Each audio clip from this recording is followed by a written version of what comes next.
তই মাজে মাজে কৈছিলি যে তোৰ কোনো জাতি নাই, তোৰ কোনো ধৰ্ম নাই।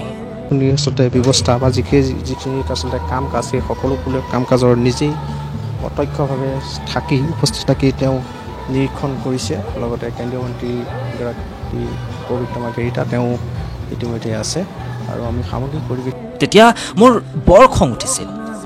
কোনোৱে এই কথাক লৈ ঠাট্টাও কৰিছিল। মই তেতিয়া নিৰুপায় আছিলোঁ। কিন্তু আজিহে বুজিলোঁ তই মানুহ নহয়, জুবিন ৰূপত ভগৱানৰ অংশ হৈ দেখা দিলি। তোৰ মৃত শৰীৰ চাবলৈ আজি প্ৰচণ্ড ৰ'দৰ তলত লাখ লাখ জনতা।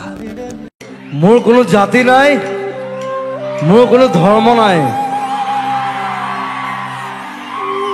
মোৰ কোনো ভগৱান নাই, মই মুক্ত।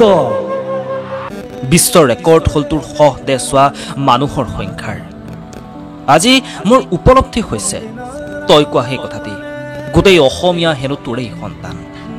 জুবিন, আজি মই জীয়াই আছোঁ যদিও অন্ধ ধৃতৰাষ্ট্ৰৰ দৰে জীয়াই আছোঁ।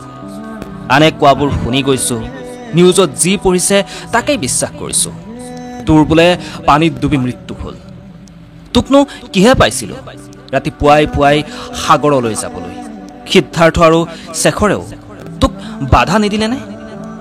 ঘৰত থাকিলেচোন দিন দুপৰলৈ শুয়ে থাকা, নিশাচৰ প্ৰাণীৰ দৰে গোটেই ৰাতি কাম কৰা আৰু গোটেই দিনটো শুই থাকা।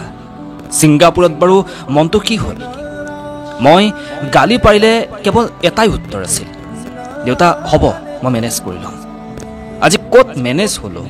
নে কোনোবাই তোক মেনেজ কৰিলে? বাছা জুবিন, তই যে প্ৰগ্ৰেমৰ পৰা আহিয়েই ৰাতি 2 বজাত হ'লেও মোৰ লগত কথা পাতা, দেউতা দৰৱ খালিনে বুলি।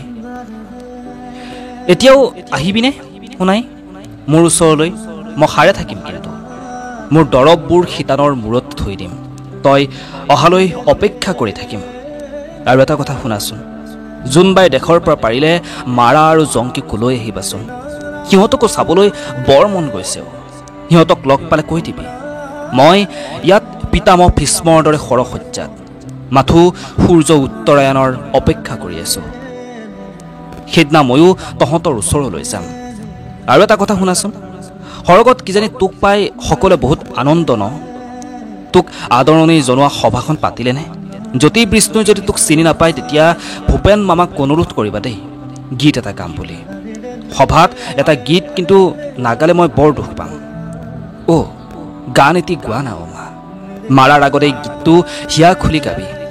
পাৰিলে মোক সপোনত তাৰ পোনপটীয়াকৈ সম্প্ৰচাৰ দেখুৱাবি। এই আশাৰে মই অপেক্ষা কৰি থাকিলোঁ। ইতি তোমাৰ মৰমৰ পিতৃ। ধন্যবাদ।